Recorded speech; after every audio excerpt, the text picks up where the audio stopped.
You're watching Oregon's News at 7 on Oregon's Fox. Good evening and thanks for joining us. I'm Clare Brennan. New information coming in tonight about the shooter in Sunday's attack in Bend. Bend police now saying the 20-year-old worked at the Safeway, which was the site of the shooting, for a brief time. He also legally bought the guns used in the shooting. Meanwhile, the violence has left the community searching for answers and solutions. Eric Mock from our Portland sister station has been in Bend and has this report. Sid Link felt compelled to drop off a card at the Growing Memorial in front of Safeway in Bend Tuesday, the grocery store he's been coming to for years. 24 years. Yeah, we've been shopping here since we moved here, and everyone's been very nice, and it's kind of become a family store for me. Juan is a hero, and he's a hero. And I was not surprised by his actions. Selfless and heroic. That's how those who knew Donald Ray Surratt Jr. describe him. Police say Surratt had time to flee the store, but he tried to stop the shooter with a produce knife before he was shot and killed. And last night, people gathered at a park in Bend to honor the two people who died Sunday night. The other victim, Glenn Bennett, was a customer. Both Surratt and Bennett served in the U.S. Army. One of Surratt's former professors says he wasn't surprised to hear that his former student stepped up to save others. As I was, hearing this story unfold, etc., knowing that he worked there, I just had this feeling that it was him. And frankly, I honestly had a feeling that if this was an active shooter incident, that he would engage the shooter. Police also said 2 other people were injured during the attack, but they're expected to survive. And meanwhile, a 19-year-old died and 2 young women were hurt when a brick column collapsed on top of them on the Lewis and Clark campus. This happened just after 8:15 last night near the reflecting pool on campus. First responders say the victims had put up hammocks with 6 people in 3 hammocks. Our Megan Allison reports. One person saying the patient's head is crushed and lots of yelling. First responders tell us after the 911 call came in, the next challenge was finding the victims. When they arrived, Portland Fire says a security guard was performing CPR. They found a 19-year-old male dead at the scene. Thank you, Megan. Lewis and Clark posted a statement to their website Monday saying, quote, "We are devastated to report that earlier this evening, a tragic accident occurred on the undergraduate campus in which one of our students was killed and 2 others were injured. We are working to contact the students' families and will report more information as it becomes available.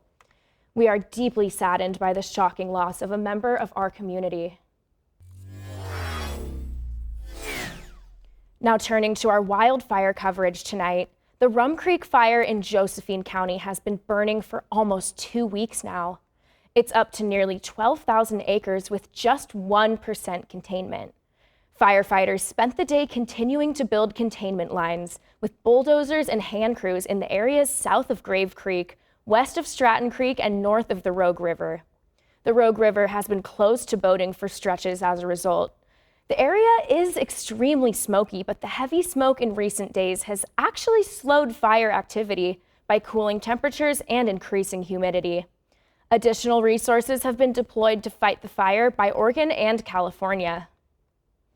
And meanwhile, significant progress is being made on the Cedar Creek fire as the established fire lines appear to be paying off. The fire has grown to over 7,800 acres, but containment has increased to 12%. Sparked by a lightning strike 4 weeks ago, it's still burning 15 miles east of Oak Ridge. A community meeting is being held tonight at Greenwaters Park Community Building in Oak Ridge. And while no community is in direct threat of fire, there's another concern impacting residents in the area. Smoke impacts and how those might be a factor in the future. We are moving into hotter, drier weather. We are likely to see smoke today, and it is projected to be in moderate conditions this afternoon. We want to remind folks of that.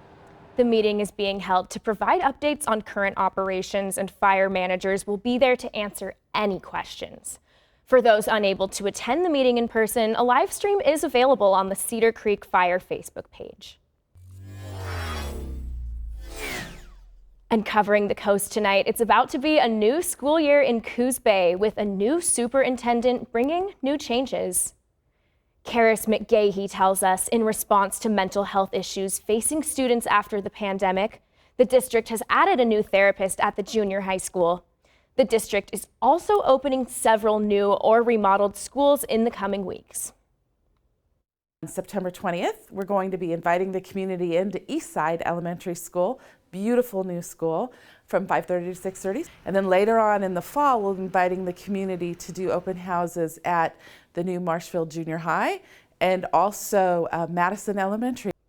McGahey adds the district has also increased security at the entrance to every school. When people come in the front doors, they can only get into the office. Then a secretary has to buzz them in before they can get into the rest of the building. And when things go wrong at sea, it can take hours for first responders to reach those in trouble. That's why nonprofit Charleston Fishing Families partnered with Oregon State University to offer 2 days of free first aid and CPR classes. The 16-hour course taught commercial fishermen how to deal with things like head injuries, wounds, and burns.